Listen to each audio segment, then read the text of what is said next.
आज हम एक ऐसी यात्रा पर चल रहे हैं जो कुछ बनाने के लिए नहीं बल्कि सब कुछ मिटा देने के लिए है। एक ऐसे सच की खोज जो हमें सजाता नहीं बल्कि उजाड़ देता है। कबीर के शब्दों में कहें तो एक ऐसी ज्ञान की आंधी का आह्वान जो हमारे बनाए हुए हर भ्रम, हर दीवार को जड़ से उखाड़ फेंकेगी। ये कहानी निर्माण की नहीं, विध्वंस की है, क्योंकि परम सत्य का सृजन सिर्फ और सिर्फ शून्य पर ही हो सकता है। जरा एक पल रुककर सोचिए, ये जो ज्ञान हम इकट्ठा करते हैं, जो किताबें हम पढ़ते हैं, जो डिग्रियां हम हासिल करते हैं, क्या ये सच में हमारी चेतना के लिए एक किला बनाती हैं जो हमें दुनिया के दुखों से बचाता है? या कहीं ये एक अदृश्य जेल की दीवारें तो नहीं? ऐसी दीवारें जो हमारे मैं को, हमारे अहंकार को और मजबूत करती जाती हैं, उसे सुरक्षा का एक झूठा एहसास देती हैं और आखिर में उस परम सत्य से दूर कर देती हैं जो हर सीमा के पार है। ये एक गहरा मनोवैज्ञानिक सवाल है। हमारा ज्ञान हमें आजाद कर रहा है या और भी महीन बंधनों में जकड़ रहा है? कबीर कहते हैं कि असली ज्ञान कोई सांत्वना देने वाली बारिश की बूंदों की तरह नहीं आता, वो दिलासा देने नहीं आता, वो एक आंधी की तरह आता है, एक ऐसा बवंडर जो स्थापित की हुई हर चीज को तहस नहस कर देता है। ये कोई कोमल सुखद अनुभव नहीं है, ये एक विध्वंस है, ये चेतना की एक क्रांति है, ये उस स्व के मिट जाने का निमंत्रण है जिसे हम जीवन भर संजोते और बचाते फिरते हैं। तो फिर सवाल उठता है कि ज्ञान की असलियत क्या है? क्या वो चेतना पर डाला गया एक और बोझ है, या फिर वो जो आत्मा को पंख देकर अनंत में उड़ा ले जाए? इस एक भेद को बहुत बहुत बारीकी से समझना होगा, क्योंकि इसी एक समझ पर इंसान के जीवन की पूरी यात्रा का सार टिका है। अस्तित्व ने ज्ञान के दो रास्ते दिए हैं, दो चेहरे, और दोनों की दिशा एक दूसरे से एकदम उल्टी है। एक जीवन की ओर ले जाता है और दूसरा मृत्यु की ओर। देखिए, ज्ञान के दो चेहरे हैं, बिल्कुल दो। एक ज्ञान वो है जिसे इकट्ठा किया जाता है, सूचना, तथ्य, सिद्धांत, यादें। ये ज्ञान हमारे मैं को, हमारे अहंकार को और बड़ा करता है, उसे नई नई परिभाषाओं से सजाता है और मजबूत करता है। और दूसरा ज्ञान वो है जो आंधी की तरह आता है और इस बनाए गए मैं को ही जड़ से मिटा देता है। एक है निर्माता जो सुंदर से सुंदर मुखौटे गढ़ता है, और दूसरा है विध्वंसक जो हर मुखौटे को तोड़कर उस असली चेहरे को सामने ले आता है जो हमेशा से था। और इन दो अलग अलग रास्तों पर चलने वाले लोग भी दो तरह के होते हैं। एक है पंडित यानी विद्वान, द स्कॉलर, और दूसरा है प्रज्ञावान यानी ज्ञानी, द वाइज वन। ऊपर से देखने पर शायद दोनों एक जैसे लगें, दोनों ही ज्ञान की बात करते हैं, पर उनकी भीतरी यात्रा और उनकी चेतना की दिशा में जमीन आसमान का फर्क है। अब इस फर्क को जरा गहराई से समझिए। जो पंडित है वो ज्ञान का संग्रह करता है, जैसे कोई दौलत जमा करता है। ये संग्रह उसके अहंकार को पालता पोसता है, उसे ज्ञानी होने का घमंड देता है, लेकिन यही घमंड उसकी आत्मा पर एक भारी बोझ बन जाता है। ये ज्ञान एक मनोवैज्ञानिक सुरक्षा का भ्रम पैदा करता है। लेकिन दूसरी तरफ जो प्रज्ञावान है, उसके लिए ज्ञान कोई संग्रह नहीं, एक भीतरी क्रांति है। वो ज्ञान को इकट्ठा नहीं करता, बल्कि ज्ञान की आग में खुद को जल जाने देता है। वो शून्यता के महासागर में उतरता है, जो असल में परम मुक्ति है। और ये रास्ता सुरक्षित नहीं है, ये परम खतरा है, क्योंकि इसमें वो मैं बचता ही नहीं जिसे बचाने की सारी कोशिशें थीं। और यहीं कबीर एक ऐसा सवाल पूछते हैं जो हमारी पूरी धारणा को हिला कर रख देता है। वो पूछते हैं, ज्ञान तो बोझ बनेगा किसी का, तो फिर निर्बोझ कौन करेगा? सोचिए, अगर ज्ञान ही बोझ बन गया, अगर जानने की प्रक्रिया ही चेतना को भारी करने लगी, तो फिर हल्का कौन करेगा? अगर दवा ही बीमारी बन जाए तो इलाज क्या होगा? जिस चीज को मुक्ति का दरवाजा समझा गया था, कहीं वो ही तो सबसे महीन जेल नहीं बन गई? ये एक गहरा आत्मविश्लेषण मांगता है। ये जो पंडित्य का ज्ञान है ना, ये एक खूबसूरत मुखौटा है। भीतर तो अज्ञान का अंधेरा होता है और बाहर वेदों और शास्त्रों के शब्दों की एक मजबूत दीवार खड़ी कर ली जाती है। पंडित उन शब्दों को तोते की तरह दोहरा सकता है, पर उसने उस सच का अनुभव नहीं किया होता। उसका ज्ञान उसे छूता तक नहीं, जैसे पानी में रहते हुए भी कमल का पत्ता गीला नहीं होता। और ये ढका हुआ अज्ञान, ज्ञान के कपड़ों में लिपटा ये अज्ञान, खुले और सरल अज्ञान से कहीं ज्यादा खतरनाक और हिंसक होता है। इतिहास गवाह है कि दुनिया में सबसे ज्यादा क्रूरता और अनैतिकता इन्हीं पंडितों ने की है, जिनके पास शब्द तो थे पर बोध नहीं था। तो फिर असली ज्ञान क्या है? कबीर की भाषा में कहें तो वो एक आंधी है, एक तूफान, वो पुराने जर्जर घर को गिराने आया है। वो व्यक्तित्व को बचाने नहीं, मिटाने आया है। जिस ज्ञान में अहंकार सुरक्षित बच जाता है, समझ लेना वो ज्ञान झूठा है। असली ज्ञान अहंकार की मृत्यु का बुलावा है। वो अस्तित्व को तो अनंत की तरह बचाएगा, लेकिन एक सीमित व्यक्ति की तरह नहीं। ये व्यक्तित्व का विसर्जन है और चेतना का जागरण।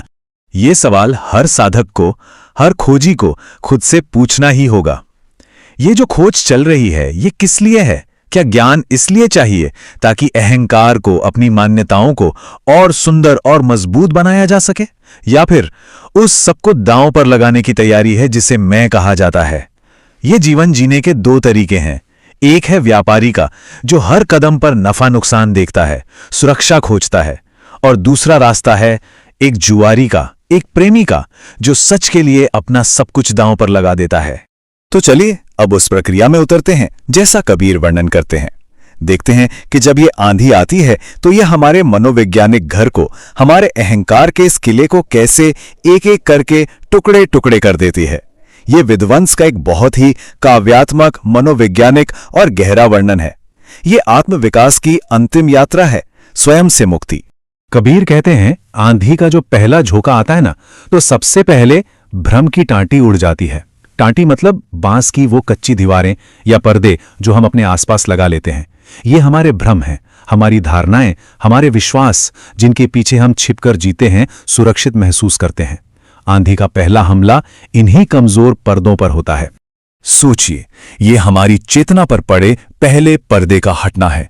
वो सारे विश्वास जो समाज से, परिवार से, धर्मों से उधार लिए गए हैं, वो सब एक पल में ताश के पत्तों की तरह ढह जाते हैं। ये एक साथ बहुत डरावना और बहुत मुक्तिदायी अनुभव होता है। अचानक इंसान पाता है कि वो अस्तित्व में बिल्कुल नंगा खड़ा है, बिना किसी सहारे के, बिना किसी परिभाषा के। जो सच कल तक जीवन का आधार था, वो आज झूठ साबित हो जाता है। ये एक गहरा अस्तित्वगत संकट है। जब बाहर की कच्ची दीवारें गिर गईं, तो अब आंधी घर की नींव और खंभों पर चोट करती है। हित चित्त की द्वे थूनी, वो दो मजबूत खंभे जिन पर अहंकार का पूरा ढांचा टिका था, वे भी कांप कर गिर जाते हैं। और जैसे ही ये खंभे गिरते हैं, मोह बलिंदा टूटा। मोह की जो मुख्य शहतीर थी, जो मुख्य आधार था, वो भी टूट कर बिखर जाता है। तो ये दो खंबे क्या हैं? ये है द्वैत, ड्युअलिटी। ये दुनिया को दो हिस्सों में तोड़ने की हमारी गहरी मनोवैज्ञानिक आदत है। मैं और तुम, मेरा और तेरा, अच्छा और बुरा, पाप और पुण्य, प्रेम और घृणा। हमारा पूरा मानसिक अस्तित्व इसी बंटवारे पर टिका है। जब ज्ञान की आंधी आती है तो ये विभाजन ही मिट जाता है। ये बोध होता है कि दूसरा कोई है ही नहीं। और जैसे ही ये दो खंबे गिरते हैं, मोह का, लगाव का कोई आधार ही नहीं बचता, क्योंकि मोह हमेशा दूसरे से होता है। खंभे गिरे, शहतीर टूटी, और अब आखिर में बारी है छत की। तृष्णा छापी परी घर ऊपरी।